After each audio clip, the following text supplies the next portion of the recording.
Hi, my name's Jason, and I used to be just a good old average American kid living in upstate New York. There's me. I played baseball, mastered Mortal Kombat, went to the prom, said the Pledge of Allegiance every day, and loved my country. I even lived the dream of every American youth, college. Sure, it was a state school, but it also happened to be a party town. Great times all around, right? Well, sort of. I still had to work hard as a pizza guy to make it. And of course, there was school. I had to figure out the computer graphics programs I was working with, as well as attend classes I didn't care about. I certainly didn't know much about geopolitics. Then 9/11 happened and everything changed.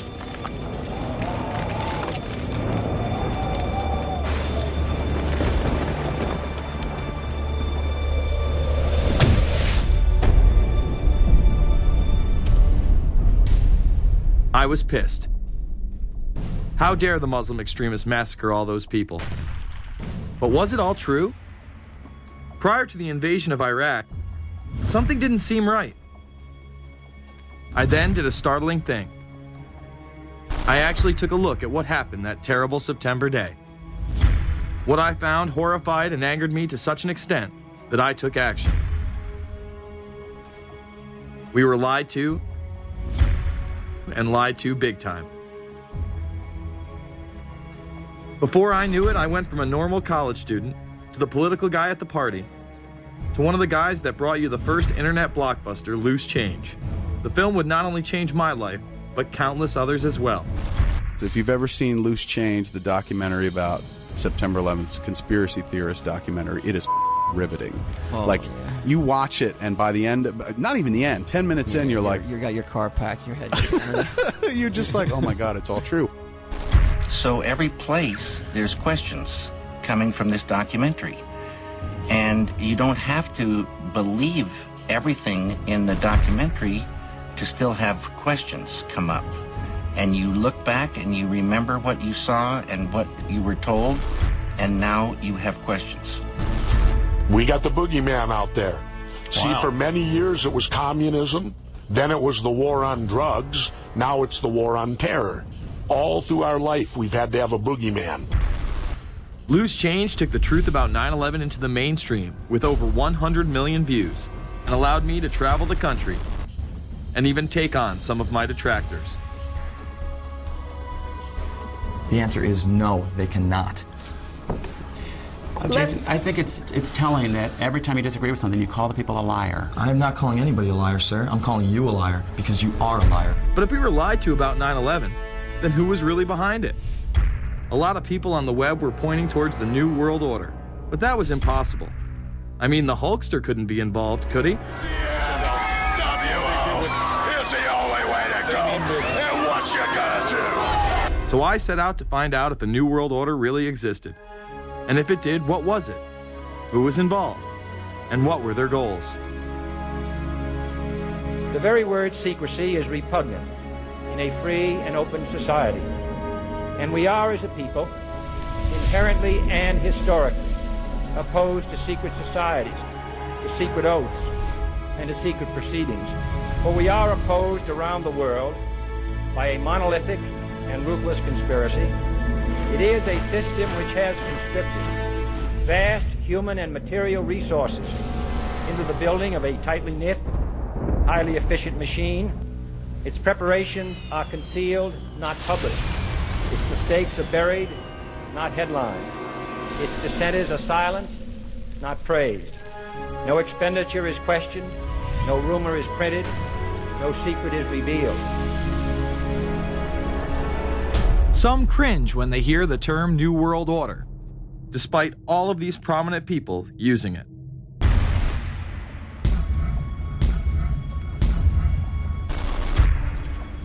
The world that maybe some people dreamt of at that conference back in Bournemouth, when it looked as if maybe history would end, that liberal democracy would triumph, that free market economics would slowly progress, and we'd have a new world order.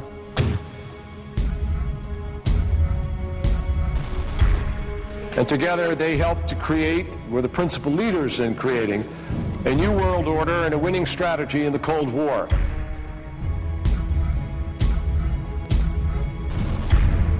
We are part of a new world order.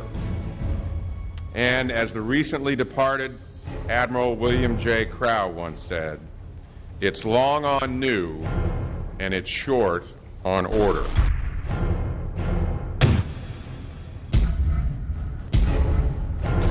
Walter Isaacson wrote a wonderful book about some of the wise men who helped shape the New World Order following the Second World War.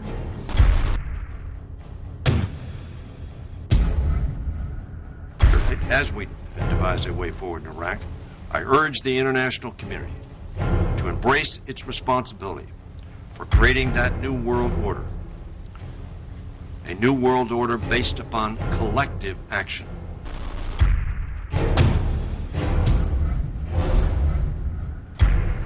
The transatlantic partnership was never just the foundation of our security. It was the foundation of our way of life. It was forged an experience of the most bitter and anguished kind. Out of it came a new Europe, a new world order, a new consensus as to how life should and could be lived.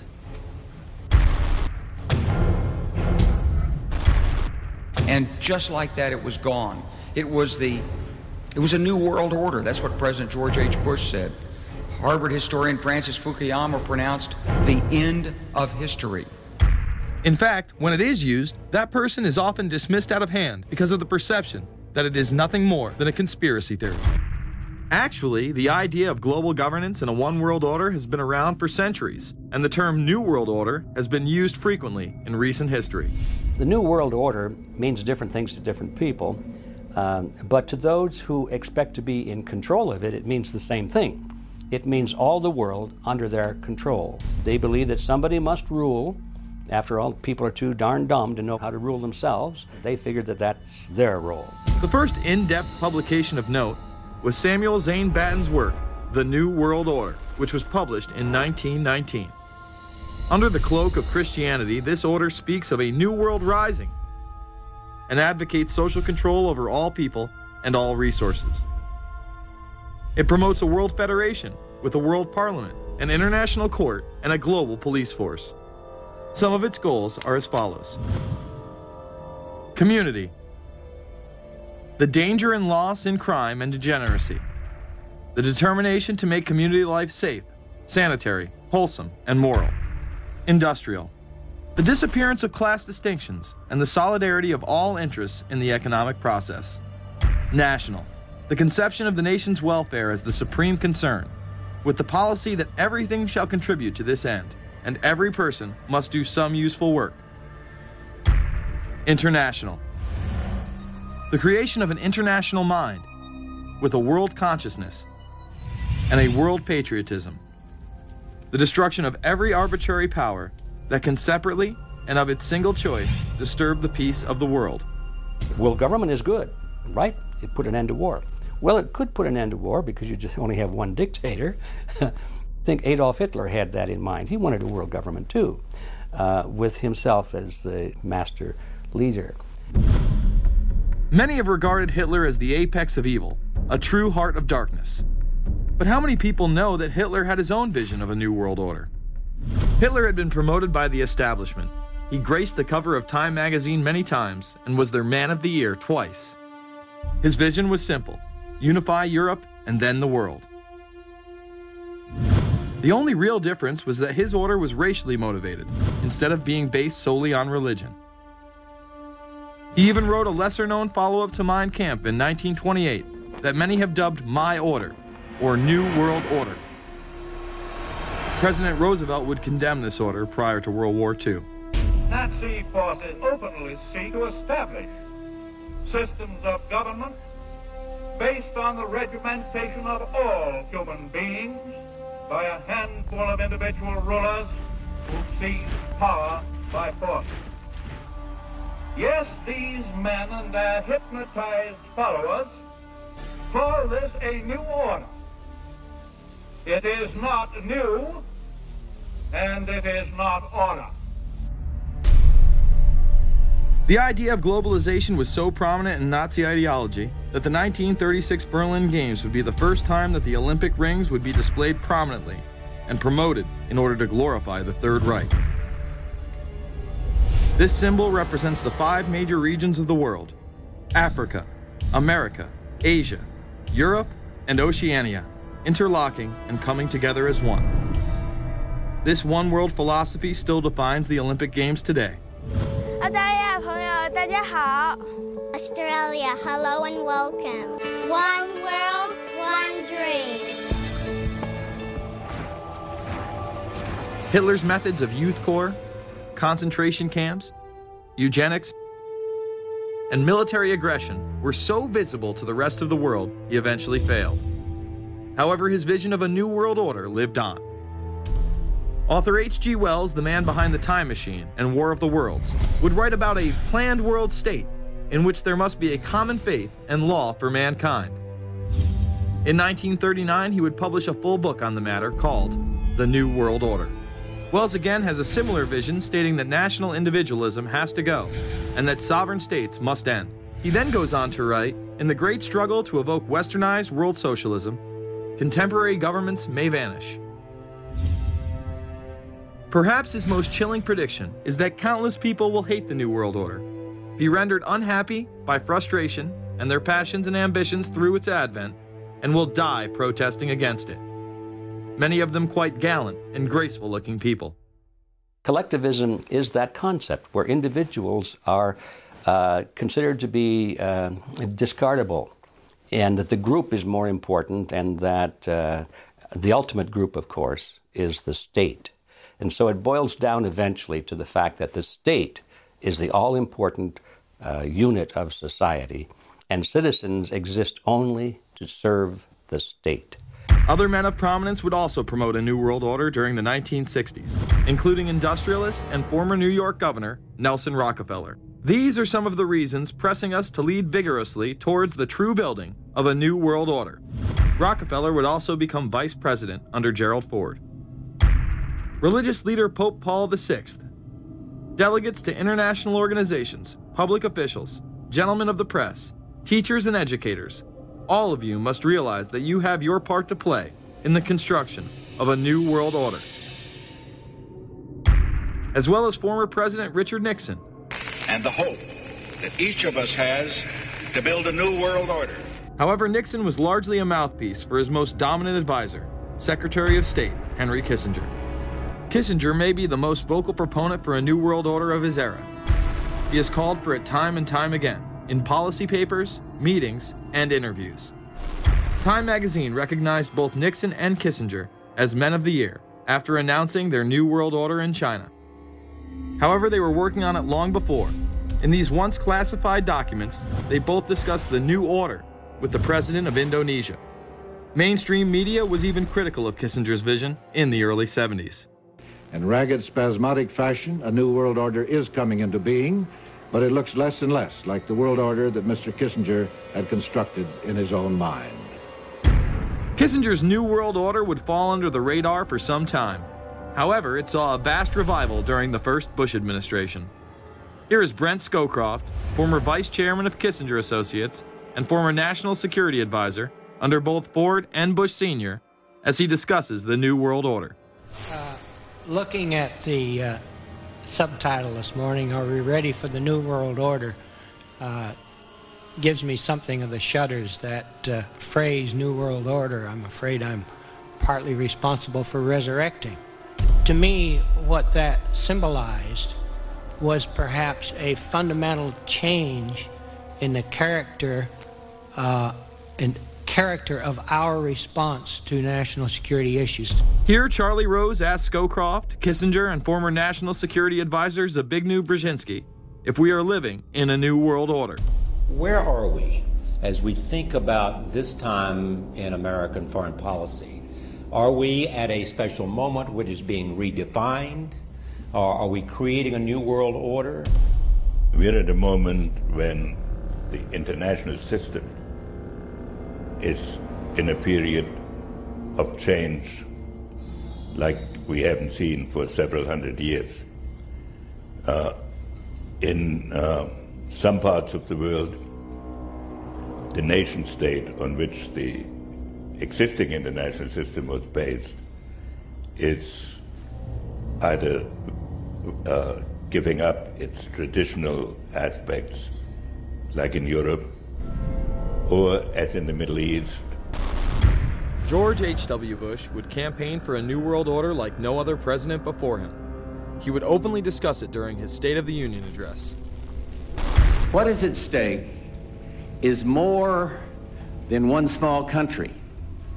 It is a big idea, a new world order, where diverse nations are drawn together in common cause to achieve the universal aspirations of mankind. Again, a unified Europe was a major goal in creating this order. With few exceptions, the world now stands as one. A year and a half ago, in Germany, I said that our goal was a Europe whole and free. Tonight, Germany is united. Europe has become whole and free. The world can therefore seize this opportunity to fulfill the long-held promise of a new world order. We can find meaning and reward by serving some higher purpose than ourselves. A shining purpose, the illumination of 1,000 points of light. Bush Sr. and his administration would tour and promote this agenda across the board at any given opportunity. The President has spoken often of a new world order. And we have an unprecedented opportunity to build a new era of peace and prosperity here and abroad, to build a new world order. It's my understanding, I think, that the President, and I don't know the context of how it came up in his speech last night in New York, said that China must be a part of the new world order. Guess I would like to ask you how you envision China fitting into the new world order. It is a country that we are going to have relationships with by virtue of its geopolitical importance. American officials say breaking down regional and national barriers to the flow of goods and services would represent a spectacular benefit to economies around the world. We are building a new world order. Bush would actually make a commencement address at Maxwell Air Force Base declaring the birth of this order. And that's why I wanted to speak to you today about the new world taking shape around us, about the prospects for a new world order now within our reach. In the coming weeks, I'll be talking in some detail about the possibility of a new world order emerging after the Cold War. But today, I want to discuss another aspect of that order. You see, as the Cold War drew to an end, we saw the possibilities of a new order in which nations work together. It refers to new ways of working with other nations to deter aggression and to achieve stability. As old threats recede, new threats emerge. The quest for the new world order is in part a challenge to keep the dangers of disorder at bay. We must build on the successes of Desert Storm to give new shape and momentum to this new world order. Only when this transformation is complete will we be able to take full measure of the opportunities presented by this new and evolving world order. The new world order really is a tool for addressing a new world of possibilities. This order gains its mission and shape not just from shared interests, but from shared ideals. After the Gulf War had ended, Bush was so obsessed with the idea of a new world order that he had a series of Glocks imprinted with the term that he would give to members of his administration, including Colin Powell, Brent Scowcroft, Dick Cheney, and General Norman Schwarzkopf. Cheney would even approve policy papers regarding the New World Order. Defense Secretary Dick Cheney has approved a revised draft of a policy document on the New World Order. The Pentagon is backing off a controversial earlier draft and has abandoned a one superpower strategy. The final document puts more emphasis on international alliances and organizations. This would become an unprecedented time period for people all over the globe to discuss at length what the New World Order meant to them. People within the media. Does anybody want to talk about the New World Order? Is there a New World Order out there, or is this a vision that exists in the... He does have his vision, there's no doubt about that. But does that exist in the president's mind, or does it exist out there in reality? This president sees this episode as the first test case, as the first example for the New World Order he is trying to organize. Some people have called it the New World Disorder, and there's a lot of truth to that.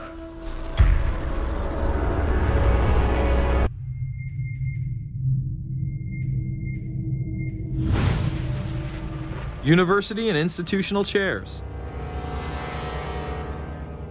I mean, we're talking a New World Order at Georgetown.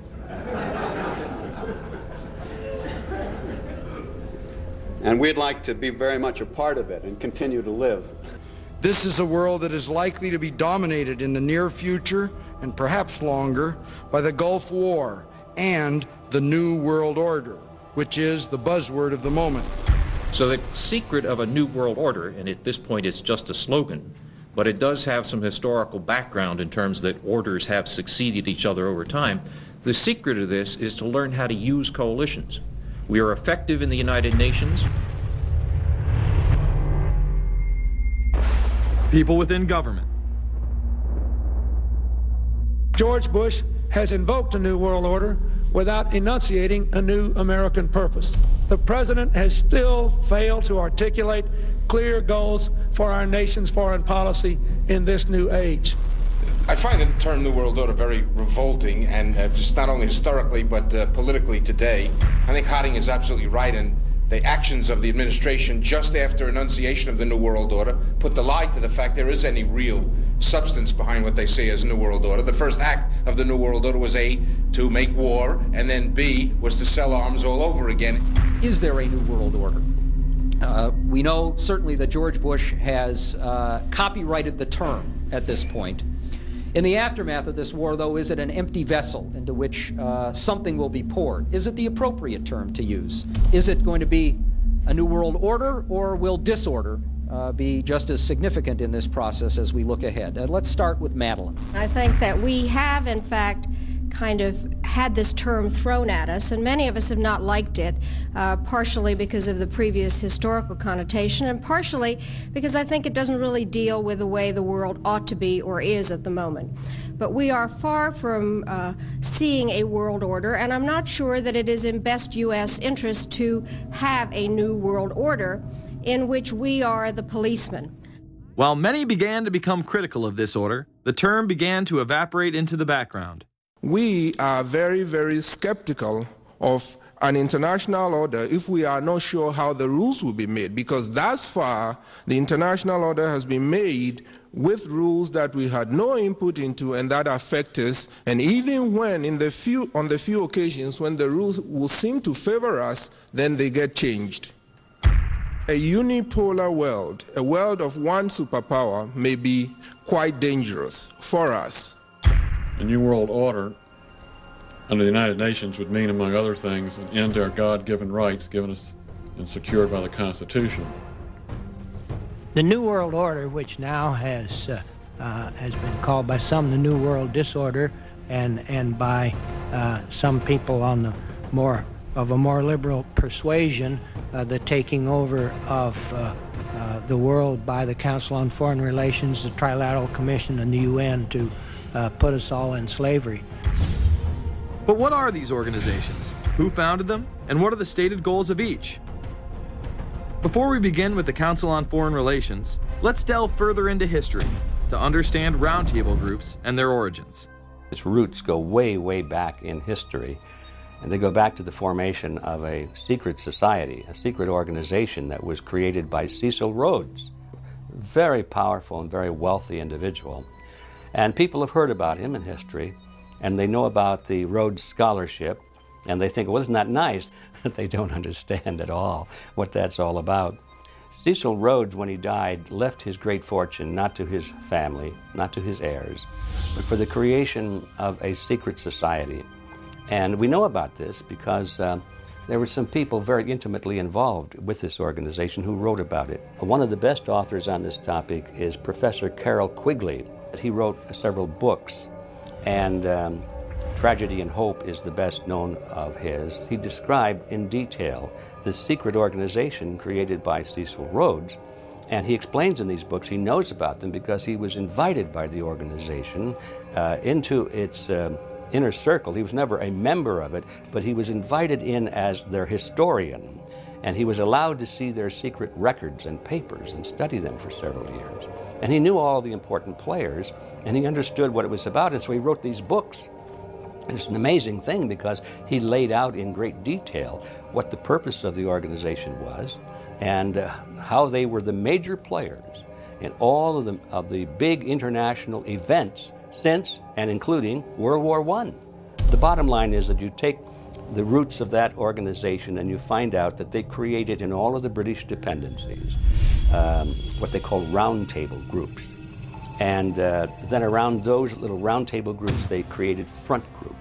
And the purpose of these front groups and roundtable groups was to penetrate into the governments of all of these different countries, to penetrate into the media centers, to penetrate into the educational systems. In other words, to penetrate into the social fabric, the power centers of society, and literally take them over from the inside without anybody being aware that they were controlling influence. After World War I, the International League of Nations arose as a precursor to the United Nations in 1919, under what seemed to be the vision of President Woodrow Wilson and his 14 points. The League of Nations was the first attempt at the New World Order, the first attempt at a global government based on the model of collectivism. And it was the brainchild of the elitists, the ancestors of the very people who are still working on this project. They're collectivists, the very wealthy people. They're the ones in this country who dominated the powerful tax-exempt foundations, like the Carnegie Endowment Fund for International Peace, the Rockefeller Funds, the Ford Foundation, and groups like that. These people were on record, even way back then, that they had to have a new world government, and they dreamed of that being embodied in the League of Nations. And they were solidly behind it. And that was one of the reasons those people encouraged the United States into World War I, was because of the crisis of World War I, and that would also condition Americans to thinking of making big changes in their system, because we certainly don't want another war like that, do we? There's that fear angle again. And they thought, well, by being in World War I, then we would be a major participant at the table to carve up the world and create a new world government. And that was to be the League of Nations. Well, what happened to it is that the American people didn't really go for it. Wilson was aware of the elite and their control over society. In his book, The New Freedom, published in 1913, he discussed such a group. Since I entered politics, I have chiefly had men's views confided to me privately. Some of the biggest men in the United States, in the field of commerce and manufacture, are afraid of something. They know that there is a power somewhere so organized, so subtle, so watchful, so interlocked, so complete, so pervasive, that they better not speak above their breath when they speak in condemnation of it. Ultimately, this insight did not spare him from becoming yet another puppet of the global elite. In all of the British dependencies, these organizations, the front groups, were called the Royal Institute for International Affairs. In the United States, they chose a different name. They chose the Council on Foreign Relations, but it held exactly the same relationship to this inner society of Cecil Rhodes. Among the charter members were W. Averill Harriman of Union Banking, then President of the United States Woodrow Wilson's main advisor, Colonel Edward Mendell House, John D. Rockefeller, the founder of Standard Oil, banking mogul J.P. Morgan, and prominent bankster Paul Warburg. Well, the Council on Foreign Relations exists today. It's probably the most powerful single organization in America. Many observers, including myself, believe that it is the hidden government of the United States. These people are not elected to office, and most Americans don't even know who they are. But they are holding all of the important positions in society. There are only about 4,000 of them in the United States, but I don't care what organization you want to look at, whether it's government, or whether it's the universities, or the large media centers, or whatever it is. You look at the people at the tops of those organizations, the owners, the managers, the CEOs, the board of directors, and I'm going to say probably 80 to 90% of the great power centers of America are dominated by just those 4,000 people who are members of the Council on Foreign Relations. Throughout its history, it would contain extremely influential and powerful individuals in finance, business, media, and politics. Former presidents of the United States include Richard Nixon, Gerald Ford, Jimmy Carter, and William Jefferson Clinton. Currently, Barack Obama claims not to be a member, but has spoken in front of the Council and has had his writings published in the Council's magazine, Foreign Affairs. It's been reported that you and your wife are in the globalist CFR, which is the Council on Foreign Relations. I'd like to know if that is true. Well, first of all, I'm not the Council on Foreign Relations. I don't know if I'm a official member. I've spoken there before. It basically is just a forum where a bunch of people talk about foreign policy, and so there's nothing.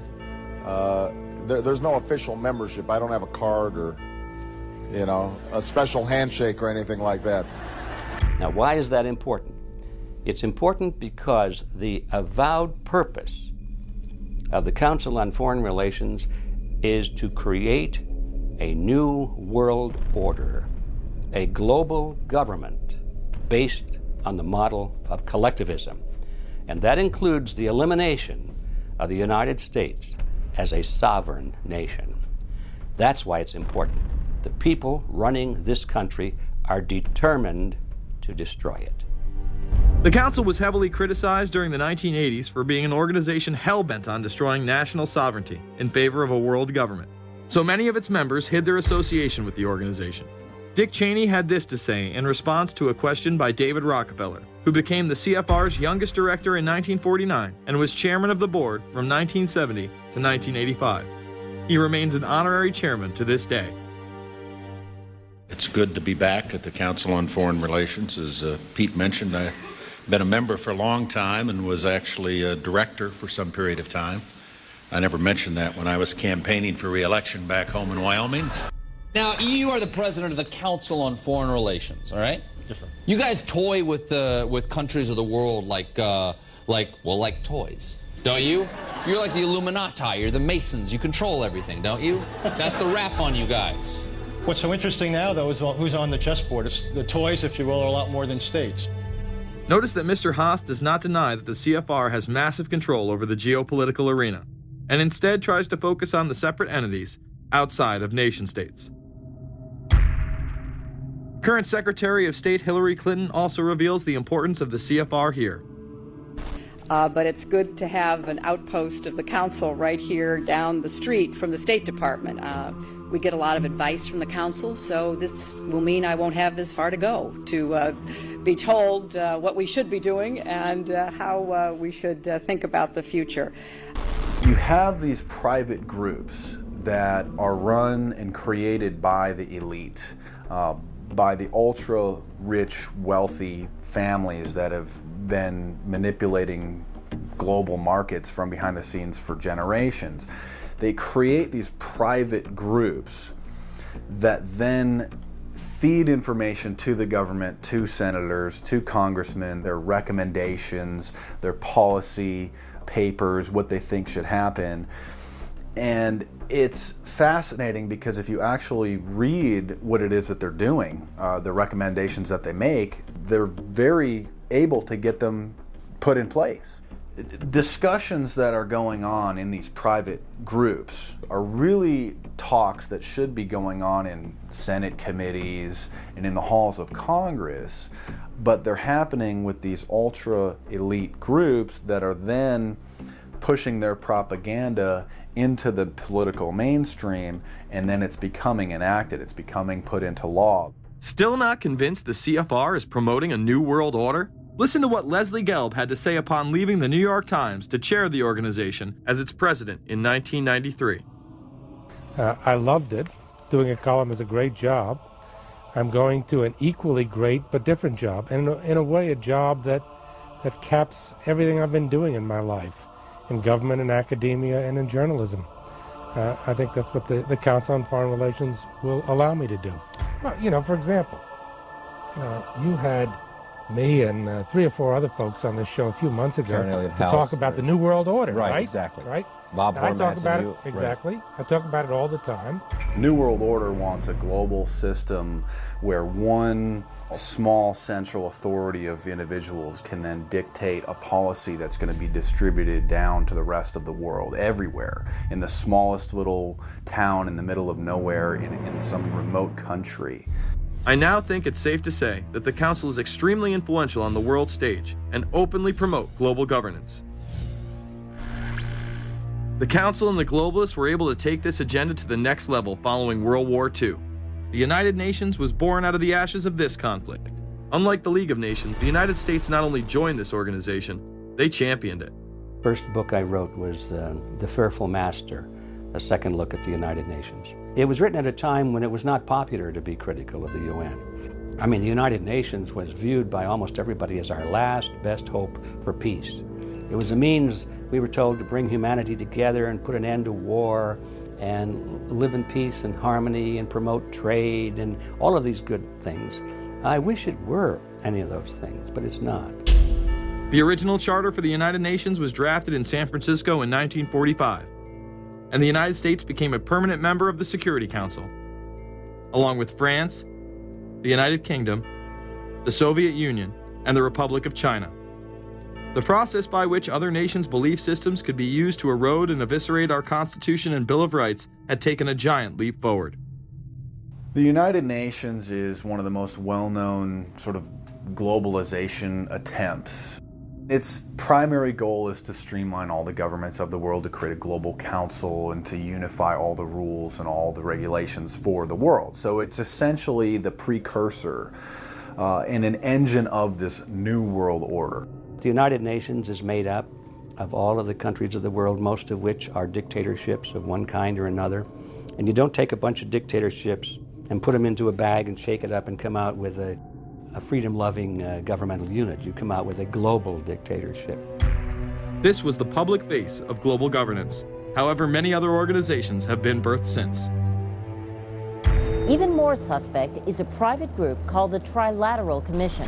David Rockefeller and Henry Kissinger are among its some 300 influential members. The Trilateral Commission, rich and powerful business and political leaders from Japan, Europe, and North America. The New York-based policy group was formed in 1973 by Chase Manhattan Bank Chairman David Rockefeller. In addition to Rockefeller, there are many other noted American members. Among them, economist Alan Greenspan, former Defense Secretary Harold Brown. George Bush was once a member but resigned last year before his unsuccessful presidential campaign. Back then, it wasn't politically wise to be aligned with what his party's right wing considered a shadow world government. The United Nations would take over America. The Trilateral Commission would control the world. Just look at its membership, they say. Current and former members include Presidents Clinton, Bush, and Carter. Names like Brzezinski, Christopher, Kissinger, and Schultz. And top executives of ITT, Xerox, Exxon, and Nations Bank.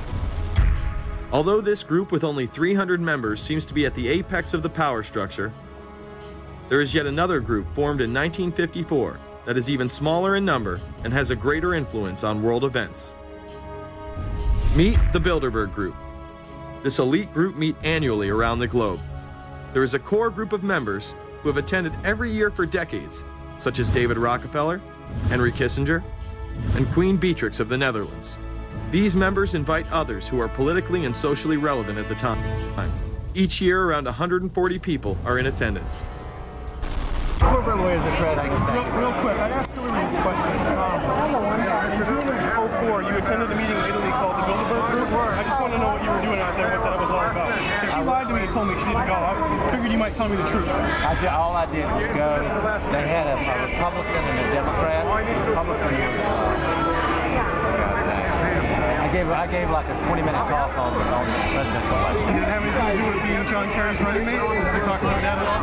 No, because I wasn't his running mate. Okay. I happened to be in Europe then on my way to Russia. I was invited to go to Bilderberg by Vernon Jordan, a friend of mine and a genuine hero of the civil rights movement. And to the best of my knowledge, NAFTA was not discussed by anybody in my presence. Documents released by the group in 2001 reveal that in September of 1955, the group met in Germany and covertly outlined the idea of a European Union. Section E, European Unity, discusses the general support for European integration and unification, and the idea to unify Germany once again with the rest of Europe under a common marketplace. Belgian Viscount and current Bilderberg chairman Etienne Davignon told the EU Observer in 2009 that the next Bilderberg meeting could improve understanding on future action in the same way it helped create the euro in the 1990s. This illustrates the patience, vision, and reach of this organization.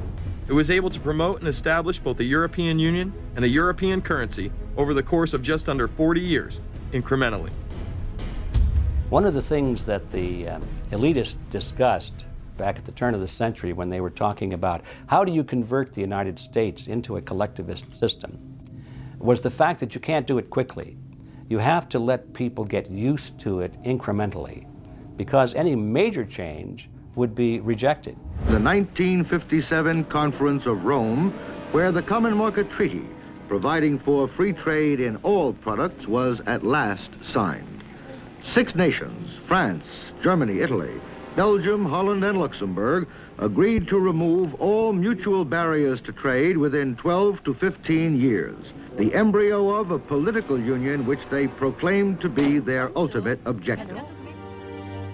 In that fashion, it's possible for people to get used to this process and even to think it's a good thing. People will accept the gradual growth of government, the gradual loss of their purchasing power. They'll accept almost anything if it's done gradually, and we have to be very alert to that. 2008 and 2009 attendees include World Bank President Robert Zoellick, Treasury Secretary Timothy Geithner, former head of British Secret Intelligence Richard Dearlove, Donald Graham, CEO of the Washington Post, CNN host and author of The Post-American World, Fareed Zakaria, and many other giants of business, politics, and media. You just came back from meeting with the Bilderberg Group. The Bilderberg Group are, you know, when people who are conspiracy theory people, they send me mail, it's usually about the Bilderberg Group. And I get these books on my front door, which I'm uncomfortable with, and it's all about the Bilderberg, like they're the modern day Illuminati. Are you a member of the Bilderberg Group? I don't think we're supposed to talk about this. Many have identified them as the kingmakers, the puppet masters that pull the strings behind the scenes. Perhaps there is no better example of this than what occurred during the 2008 conference. Immediately after Obama had been selected as the Democratic presidential nominee, the pressure was on to choose a running mate. We've put together a committee. We are going to be equally deliberative in how we move forward. And we're not going to do it in the press, and we're not going to do it through surrogates. He then tricked the press corps into staying on the plane as it took off from Washington. He was whisked away to an undisclosed location. Obama was supposed to fly home. He'd been here in Virginia. He was supposed to fly home out of Dulles, as you know, outside Washington, D.C. The press corps was waiting for him on the plane, and the pilot announced that they were leaving, and Barack Obama was not on the plane. Presumptive nominees in the past has always been that they have at least a press pool with them at all times. Is there a reason why we didn't go with him in the motorcade all the way?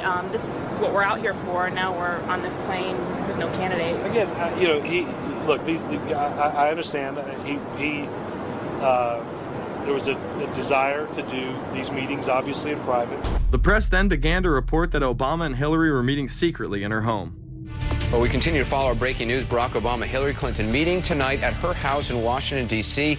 However, it was later revealed that they never actually met at Clinton's home. And we're following this breaking story. Candy Crowley, we understand, has new information. Candy, what have you learned? We are hearing actually from Chris Welch, who is our embed with the Obama campaign. Those are the people that took off without Obama and went to Chicago. The spokesman there is in fact confirming that the meeting did take place. They're talking in past tense now, but saying that the meeting did not take place at the Clintons' house. It took place at this point at some place, I don't know where, some undisclosed place in Washington, D.C., not at Hillary Clinton's house. Remember, Gibbs mentioned that Obama had a desire to have several meetings, not just one. Is there more than one meeting? Is there more than one person with whom I'm not going to get into all the details of the meetings. I don't know that I've got a ton more different answers for all of your questions. The truth of the matter is that Bilderberg just happened to be in the neighborhood at the time. They were holding their annual meeting just down the road in Chantilly, Virginia. What are the chances?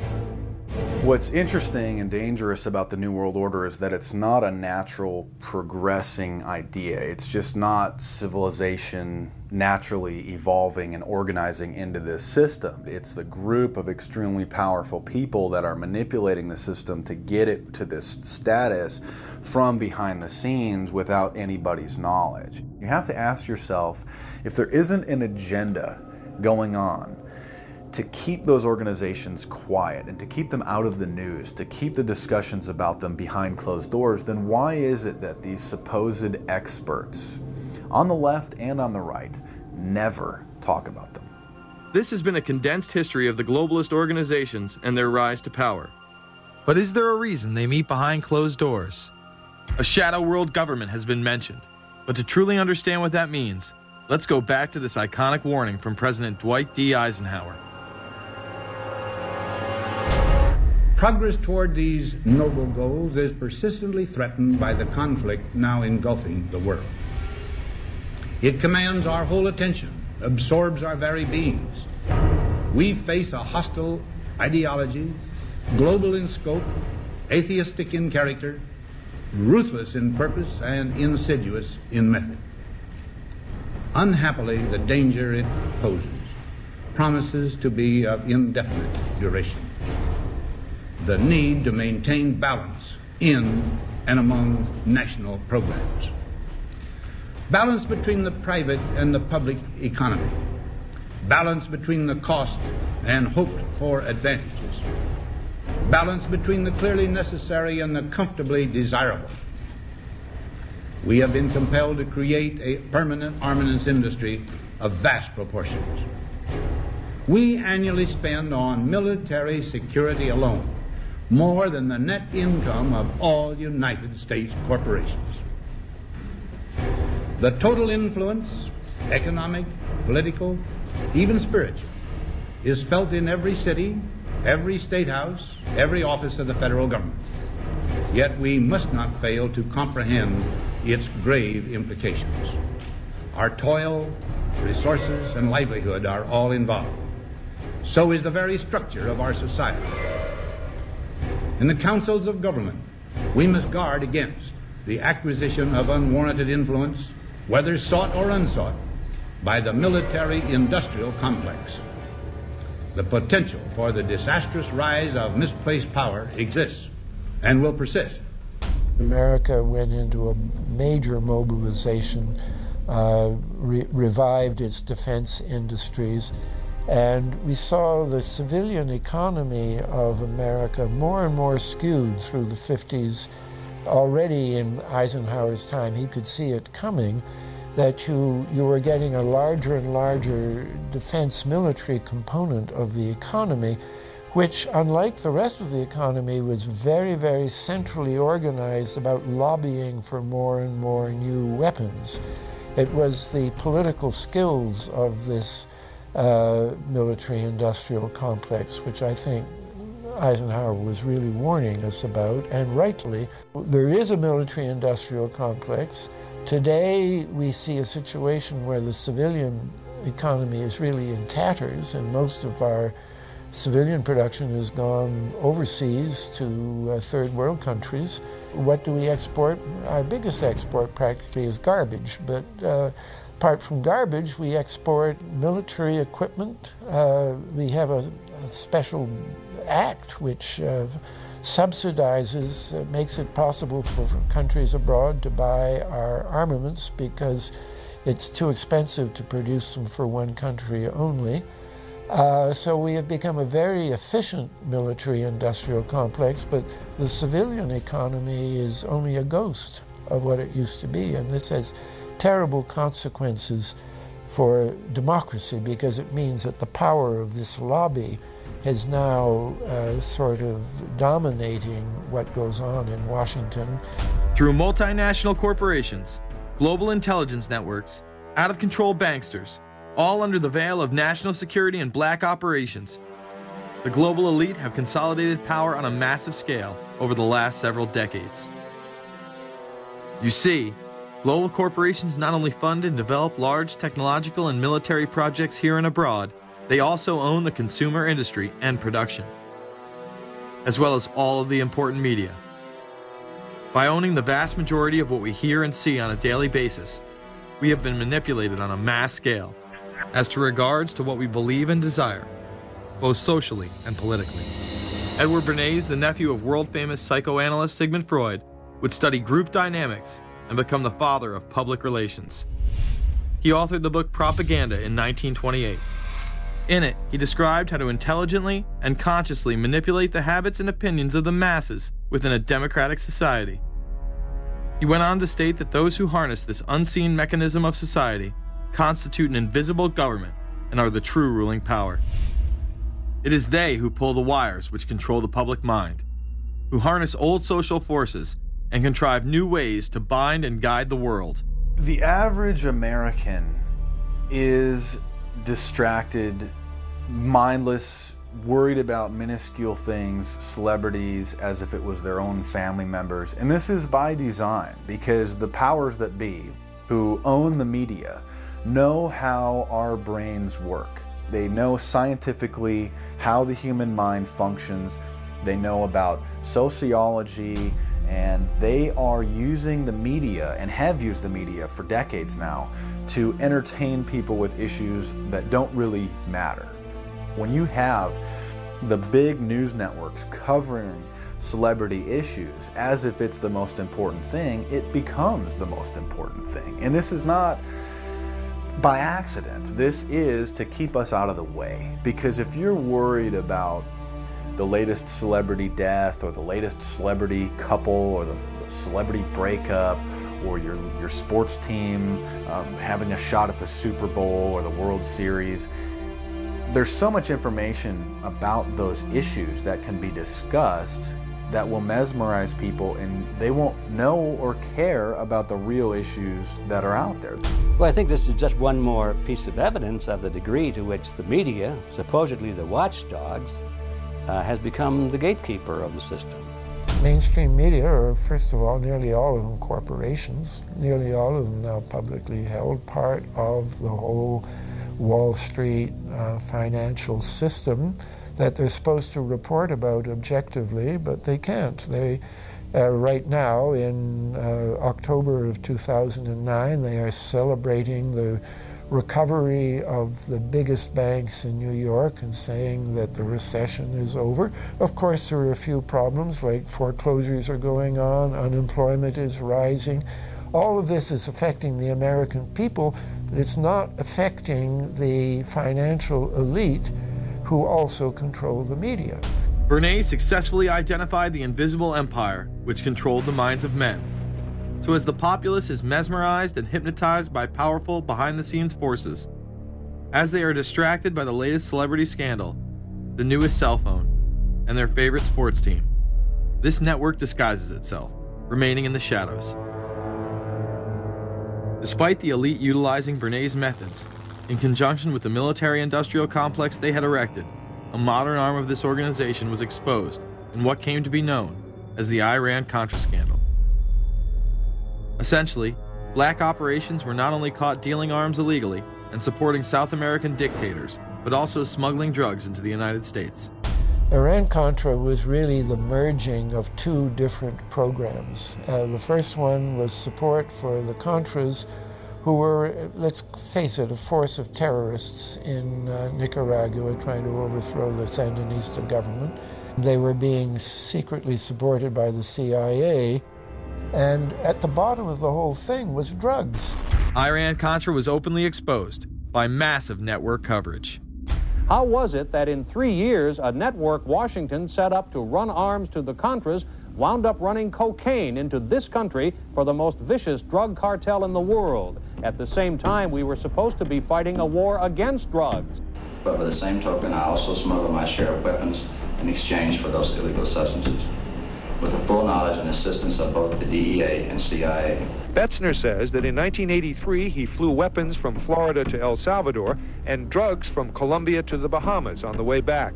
In 1984, he says, he flew twice from Florida to Costa Rica and back.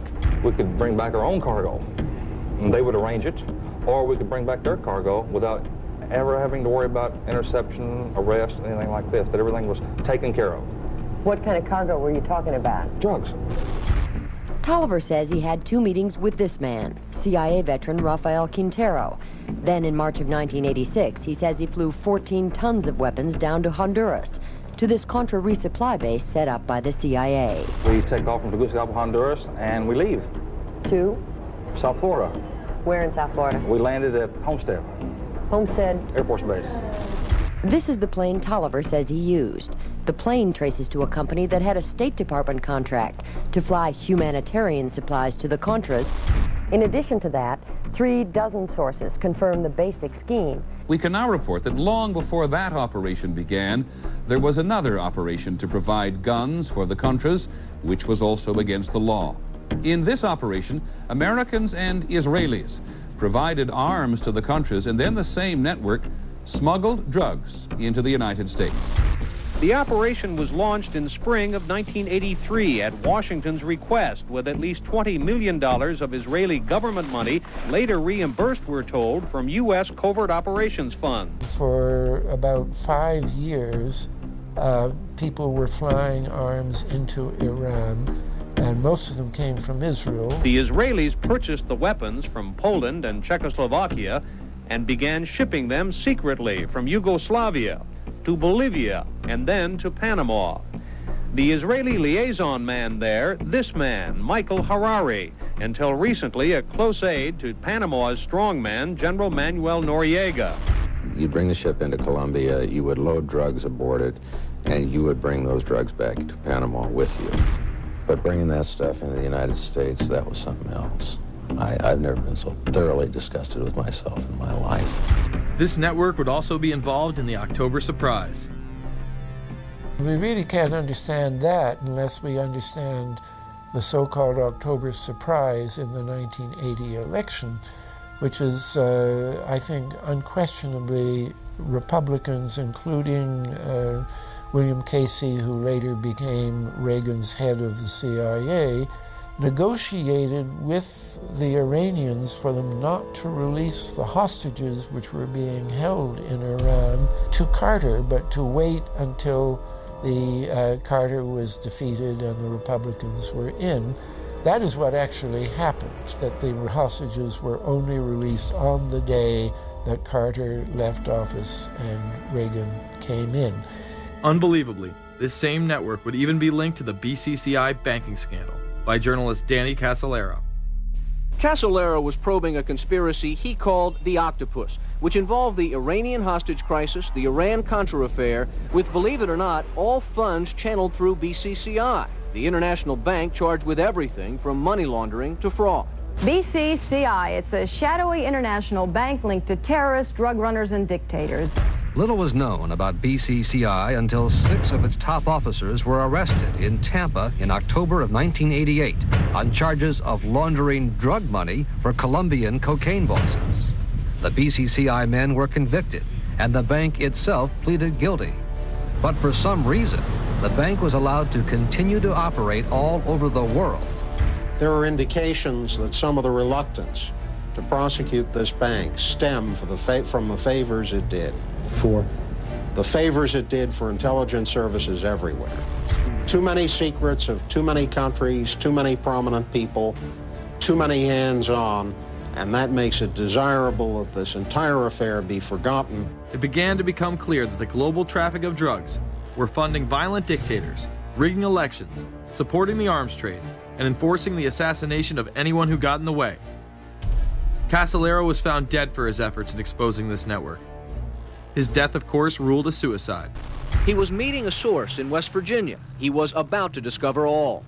Instead, his body was discovered in a hotel room with 12 slashes in his wrist, but when the local authorities ruled it suicide, the family said, no way. The housekeeper had taken calls threatening his life.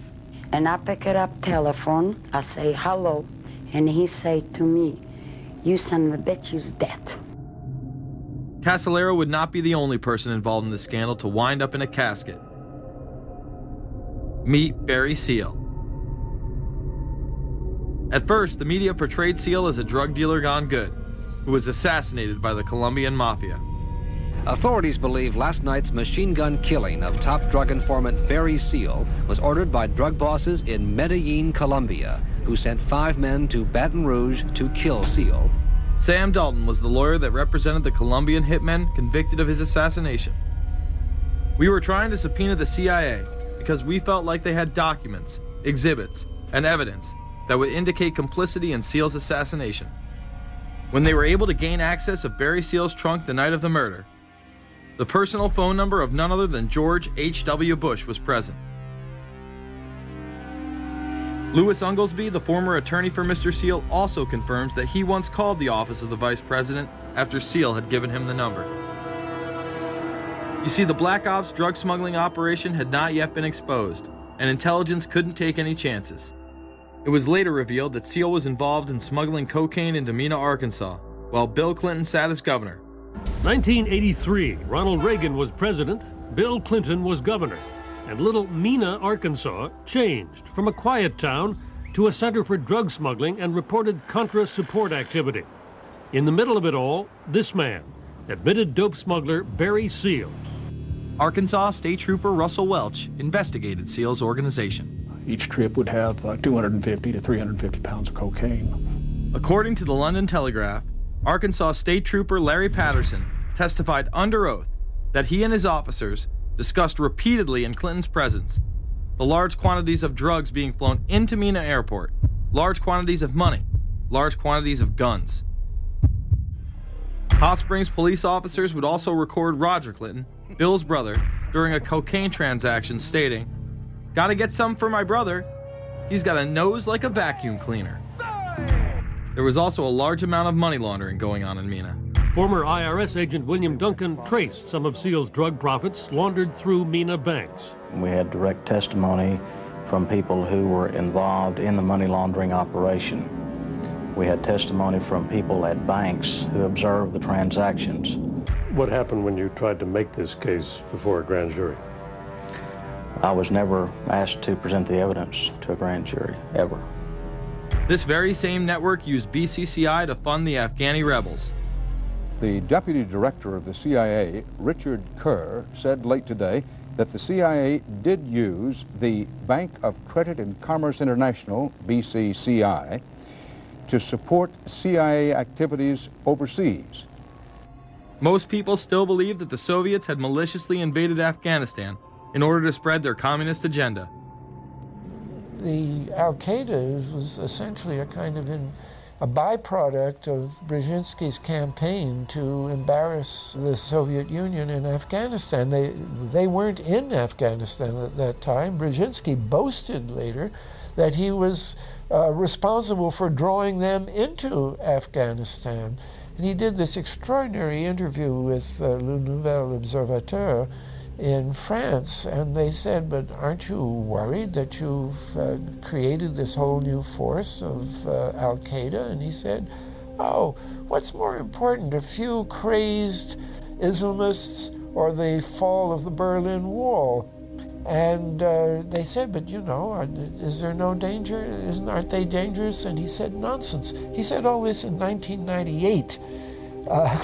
So I knew Brzezinski at McGill University. We were students together and took very small classes together. And in some ways he's bright, and in some ways he's kind of nuts. And he had the kind of nuttiness that made him attractive to the Rockefellers. Bin Laden and his network were actually funded by BCCI through U.S. covert operations. Well, the reason I bring it up, if you've ever heard any of our call-in shows, you know that we have people that think about the conspiracy theories of people like you. You would be a poster child for these people because you have served on the board of the Council on Foreign Relations.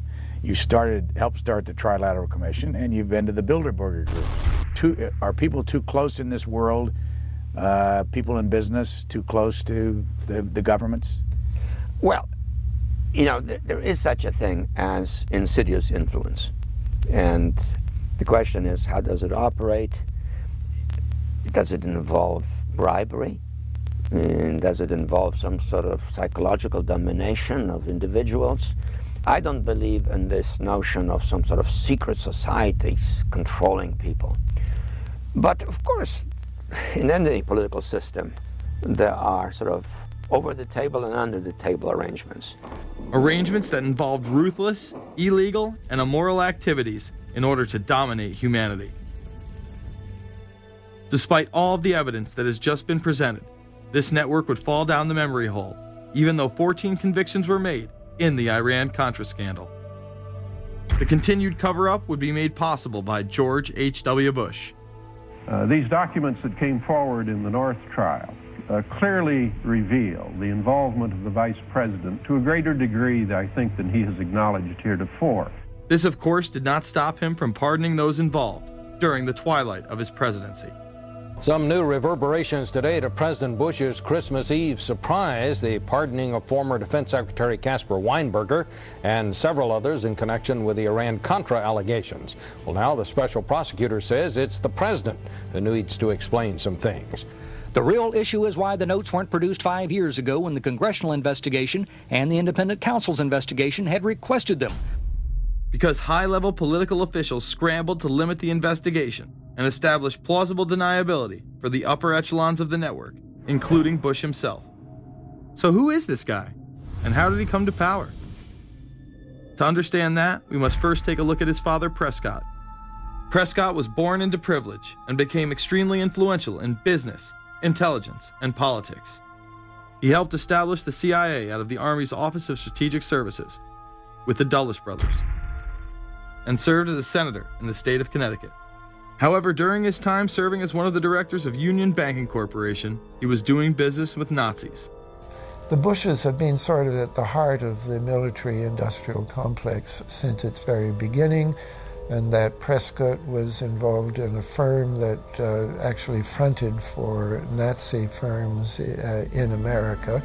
In fact, Union Banking and its subsidiaries were seized by the United States government in October of 1942 under the Trading with the Enemy Act. After the war, the assets were returned, a few fines were paid, and it was swept under the rug of forgotten history. These Nazi ties should not be all that shocking, seeing as it has been declassified that the Office of Strategic Services recruited Nazis into its ranks through Project Paperclip in August of 1945. George Bush seemed to follow in his father's footsteps, using Prescott's business connections to move to Texas and get into the oil industry. He would first attain political office as a Texas congressman in 1966, but then lose his bid as a Texas senator in 1970. It was at this time that Nixon appointed Bush as an ambassador to the United Nations. According to official accounts, Bush then began work with the CIA as its director in 1976. Evidence suggests that Mr. Bush and the CIA actually had a much longer-standing relationship.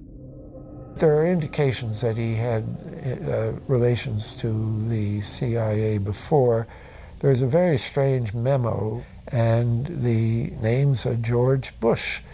And when this was published, there was a lot of fuzzing of the issues, but given George H.W. Bush's strong connections with the Cuban community, I think there is a good chance that it was the George Bush we know, so that he did have a CIA connection. Bush left the CIA just under a year after his appointment.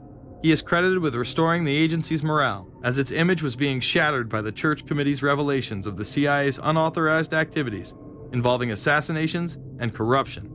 In reality, Bush was responsible for denying the Church Committee many of the documents it requested and making it impossible for them to do a thorough investigation. After his time as CIA director, he devoted himself to becoming the next president of the United States. Many people within his own party did not like his globalist ties. Along the campaign trail, Bush continually had to explain his association with the group. You know J.R. Ewing in the show Dallas? J.R. is a member of the Trilateral Commission, I think. It's got to be because it's so bad. Let me tell you something. I used to be a member of it. I resigned, as I did from every business thing I was in, to concentrate on one thing, running for President of the United States. Ronald Reagan initially had no interest in having Bush as his running mate. Even then presidential candidate Ronald Reagan had questions. I would suggest that maybe Mr. Bush would clear the air if he'd tell us why he resigned. Reagan's backers then forced him to choose their intelligence frontman, George H.W. Bush, as his vice president. But in spite of last year's campaign rhetoric, all seems to be back to normal between George Bush and his old colleagues. And President Reagan, who is relying on many of these powerful business leaders to make his economic package work, will host commission representatives at the White House Monday. After Reagan's election, there was an attempt on his life, just 69 days into office. Astoundingly, Bush would again be connected. So just who is John Hinckley Jr.? When he left this neighborhood 8 years ago, he was, by all accounts, well-liked and seemingly normal. This donut shop near the motel was visited by Hinckley, who reportedly waited for a phone call here each day, even though he had a phone in his motel room. The nature of the calls is not known. A touch of irony. The young man walking with the elder Hinckley is 30-year-old Scott Hinckley, John Jr.'s brother. He and Vice President Bush's son, Neil, are friends. They had planned to have dinner together in Denver tonight. The plans have been canceled. We were told Hinckley was a madman acting alone. If that was the case, why was he making phone calls from a payphone down the road instead of his hotel room? Why was the would-be assassin's brother a family friend of the man who stood to gain the presidency? While Reagan led the nation in the public eye, Bush exploited his power through the largely unknown Continuity of Government Directive. In the United States federal government, there is a super-secret agency which controls this shadow government. The National Program Office allowed Bush and his network to attain executive emergency powers. Ronald Reagan authorized the National Program Office when he signed a top-secret directive in 1982. Oliver North was one of the key officers responsible for the program's startup. Under the NPO's direction, 4 agencies were charged with execution of the Doomsday Plan: the CIA, the Departments of State and Defense, and the Federal Emergency Management Agency. An effort was being made to consolidate continuity of government programs across several major departments of the government under one office. After 8 years of secret wars, covertly sponsored revolution and assassination had advanced globalist interests and allowed Bush to achieve his lifelong dream by becoming the 43rd president of the United States. The fall of the Soviet Union left the United States as the sole superpower in the world. The Wolfowitz Doctrine stated, "We must maintain the mechanism for deterring potential competitors from even aspiring to a larger regional or global role." The New World Order was on display with the First Gulf War and the creation of a European Union. After losing to his crony Bill Clinton, he faded into the background as the agenda for a New World Order marched forward. After 1989, President Bush said, and it's a phrase that I often use myself, that we needed a New World Order. We have just exposed many of the globalist operations, including drug dealing, funding terror, dealing arms, and taking over the United States government by stealth. Whenever these agendas were threatened, those who opposed them ended up dead.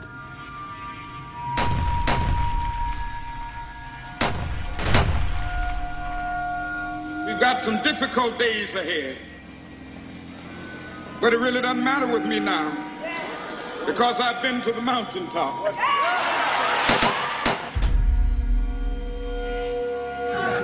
My thanks to all of you, and now it's on to Chicago, and let's win there. Thank you very much. Gave a paper about all 3 of the big assassinations in the 60s, which was John F. Kennedy, Bobby Kennedy, and Martin Luther King. And there are certain common denominators. I call these events deep events.